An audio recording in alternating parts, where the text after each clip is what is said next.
এই তিন ব্যক্তি পড়ে গেছে গুহার মধ্যে। আমি বলছিলাম জেনা ছেড়ে দিলে তোমার দোয়া আল্লাহ পাক ডাইরেক্ট কবুল করবে ইনশাআল্লাহ। কিভাবে? এই দলিল দিচ্ছিলাম যে তারা বলছে আমাদের তো কোনো আমাদের নেক আমল যা আছে এটা দিয়ে দোয়া করতে হবে, কোনো অপশন তো নাই বের হওয়ার। একজন বলছে যে আল্লাহ আমি আমার পিতামাতার খেদমত করতাম, মাকে দুধ পান না করিয়ে কখনো দুধ পান করি নাই, আল্লাহ এই কাজটা যদি তোমার কাছে ভালো লেগে থাকে আজকে আমাকে এই বিপদ থেকে উদ্ধার করো। এই দোয়া করার সাথে সাথেই এই গুহা থেকে পাথরটা একটু সরে গেল এভাবে।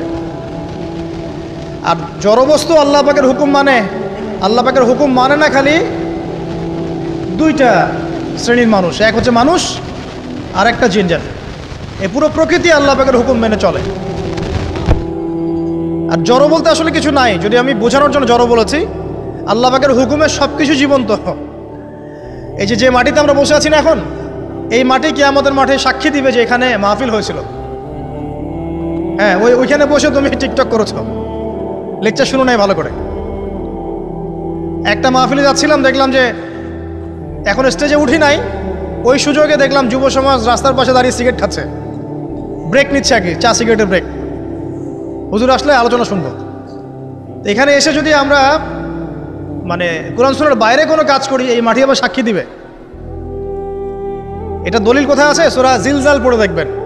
সূরা জিলজালের মধ্যে দলিল আছে যে আল্লাহ পাকের হুকুমে এই জমিন কথা বলবে ইনশাআল্লাহ, আল্লাহ পাক হুকুম করলে। জি, তো একটু সরে গেল ওই পাথর। তারপরের ব্যক্তি দোয়া করছে, আল্লাহ আমার একজন কাজের লোক ছিল, সেই কাজের লোক কিছু টাকা পেত, টাকা না নিয়ে বেচারা চলে গেছে, আমি ওই টাকা দিয়ে কিছু পশু কিনেছি, এই পশুগুলো কিনে আমি পালন করেছি, অনেক দিন পর সেই ব্যক্তি এসেছে আমার টাকা দাও। তখন আমি বলেছিলাম যে এই যতগুলো পশু দেখছো সব তোমার। সেই লোক বলছে আমার সাথে কি ঠাট্টা করছো? বলছে না, ঠাট্টা করছি না, তোমার টাকা দিয়ে আমি পশু কিনেছিলাম, এই প্রজনন হতে হতে হতে আজকে এতগুলো হয়েছে, সব তোমার, নিয়ে যাও। আল্লাহ কলিজা দেখেন, আসলে দান করার জন্য কলিজা লাগে, টাকা লাগে না। আল্লাহর পথে দান করার জন্যে কলিজা লাগে, টাকা লাগে না। আর কিছু মনে করবেন না, আমি বিভিন্ন মাহফিলে যাচ্ছি, একটা কমন দৃশ্য দেখি এই কালেকশনের। আমার জানা নাই যে এভাবে নাম লিখিয়ে কোনো কালেকশন নবীর যুগ থেকে হয়েছে, আমার জানা। বরং কতটুক দিয়েছে এটা গোপন রাখলেই ভালো। কে দিয়েছে, কত দিয়েছে জানানোর কোনো দরকার নাই। দিয়েছে, নিয়ে চলে আসবেন, শেষ। আমরা কাকে সন্তুষ্ট করার জন্য দেই? আল্লাহ জানলেই তো যথেষ্ট। কি দরকার জনগণ জানতেই হবে আমি 5,000 টাকা দিয়েছি? এতে আমার লাভটা কি?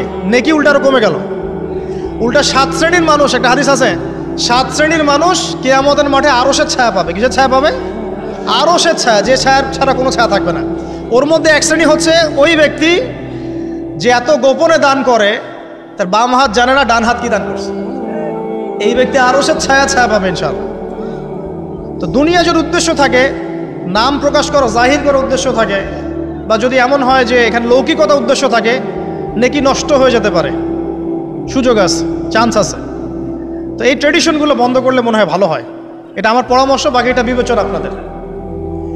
আর এই ব্যক্তি বলছে আমি এই সব কিছু দান করে দিয়েছি। দেখেন, দান করতে কি লাগে? কলিজা লাগে, টাকা লাগে না কিন্তু। আসলে দান করতে কলিজা লাগে। অনেক রিক্সাওয়ালাকে দেখেছে আমরা, 100 টাকা দান করে দিল, মসজিদের জন্য দান চাচ্ছে, 100 টাকা দান করে দিল। আর অনেক দেখবেন বিত্তশালী, ঢাকা শহরে যাচ্ছি বনানী গুলশান দিয়ে, দান করতে চাইলে 2 টাকা দিচ্ছে, 5 টাকা দিচ্ছে। এমন হয় না? দান করতে কলিজা লাগে। আর একটা কথা মনে রাখবেন, আপনি যত দান করবেন আল্লাহ আপনাকে তত বেশি দিবেন ইনশাআল্লাহ। আল্লাহ পাকের খাজানা যে এত প্রচুর, আপনি দান করলে কমে যাবে এই চিন্তাই করবেন না কখন। তবে সবচেয়ে সেরা দান কোনটা জানেন? আপনার প্রয়োজন আছে এখন, এই প্রয়োজনের সময় দানটা হচ্ছে সেরা দান। এবং সবচেয়ে উত্তম খরচ কোনটা? সবচেয়ে উত্তম খরচ হচ্ছে আপনার পরিবারের পিছনে খরচ। আপনার পরিবারের পিছনে খরচটা আপনার সবচেয়ে শ্রেষ্ঠ খরচ। আর দান করে মধ্যম পন্থায়, এমন হবে না যে নিঃস্ব হয়ে গেলেন দান করে একদম, আবার এমন না যে কৃপণতা প্রদর্শন হচ্ছে, এমনও না। মধ্যম পন্থায় দান খয়রাত করবে ইনশাআল্লাহ।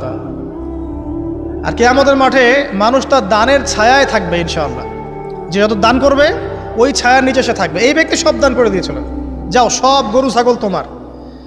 তৃতীয় ব্যক্তি, পাথর সরে গেল একটু, তৃতীয় ব্যক্তি, যুবক তোমাকে বলছি ভাই, তৃতীয় ব্যক্তি আল্লাহর কাছে বলছে, আল্লাহ আমার একজন সুন্দরী চাচাতো বোন ছিল, আছে না তোমাদের কাজিন, এবং তাকে আমি খুব ভালোবাসতাম। ওই যে এখন বয়ফ্রেন্ড গার্লফ্রেন্ড ফ্রি মিক্সিং, যেটা খুব ভালোবাসতাম, তো তাকে আমি পেতে চাইতাম। তাকে আমি পেতে চাইতাম। তাই আমি তাকে অফার করি, সে বলে যে না, আমাকে 100 স্বর্ণ মুদ্রা না দিলে আমি রাজি না। 100 স্বর্ণ মুদ্রা। এই মেয়ের অবশ্য অনেক ডিমান্ড ছিল, তাহলে বোঝা গেল 100 স্বর্ণ মুদ্রা মানে অনেক। জানেন, এখন তো দেখা যায় 1500 টাকা 2000 টাকা দিয়ে মেয়ে তার ইজ্জত বিক্রি করে ফেলছে। 100 স্বর্ণ মুদ্রা, আর কাউকে কিছু দেওয়াই লাগে না, এমনি বিক্রি করে ফেলে। ওই যুবক বলছে, আল্লাহ আমার এই চাচাতো বোনকে পেতে চাইতাম, সে 100 স্বর্ণ মুদ্রা চেয়েছে। 100 স্বর্ণ মুদ্রা সে বহুত কষ্ট করে অর্জন করে শেষমেশ ওকে দিল। দেওয়ার পর বলছে এখন আমাকে দাও। এখন সে প্রস্তুত, শুরু করবে, মানে দুজন কাছাকাছি এসে গেছে, এবার সেক্সুয়াল সম্পর্ক শুরু হবে কেবল। এই হওয়ার সময় এই মেয়ে বলে বসছে যে হে আল্লাহর বান্দা, আমি আমার সতীত্ব এতদিন পর্যন্ত হেফাজত করেছি, আল্লাহর দোহাই লাগে আমার সতীত্বটা নষ্ট করো না। কে বলছে? এই মেয়েটা বলছে। এবার এই ছেলে তাৎক্ষণিক সেখান থেকে উঠে গেল। হাদিসে এমন শব্দ এসেছে যে সেই ছেলে ওই মেয়ের মানে মাঝখানে বসে পড়েছে আর কি। ওখান থেকে সে উঠে গেল, উঠে স্বর্ণমুদ্রাও নিল না, স্বর্ণমুদ্রা রেখে দিয়ে সে আল্লাহর ভয় সেখান থেকে উঠে চলে আসলো, জেনা করলো না। সে বলছে, আল্লাহ ওই কাজটা যদি আমি তোমার ভয়ে করে থাকি, তুমি যদি জানো, আজকে এই পাথরটা এখান থেকে সরিয়ে দাও আল্লাহ। আল্লাহ পাক সেই পাথরটা পুরো সরিয়ে দিলেন এখান থেকে। চাক্ষুষ মৃত্যুর হাত থেকে আল্লাহ পাক বাঁচালেন কোন ওসিলায়? জেনা থেকে দূরে থাকার ওসিলায়। প্রিয় যুবক ভাই এবং যুবতীদেরকে বলবো, চারিত্রিক পবিত্রতা হেফাজত করেন, আল্লাহর ওয়াস্তে নিজের জীবনটাকে পবিত্র করেন, দিনের ইলম অর্জন করেন, বেশি বেশি আমল করেন, ভালো কাজে ব্যস্ত থাকেন, সমাজ কল্যাণমূলক কাজ করেন। সেজদায় বান্দা আল্লাহর সবচেয়ে কাছাকাছি থাকে, এই সময়ে বেশি বেশি দোয়া করতে রাসূল সাল্লাল্লাহু আলাইহি ওয়াসাল্লাম তাগিদ দিয়েছেন।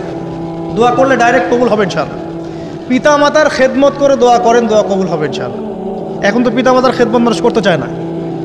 এটা সেই যুগ যে যুগে পিতা মাতার সাথে দাস দাসীর মতো আচরণ করা হয়।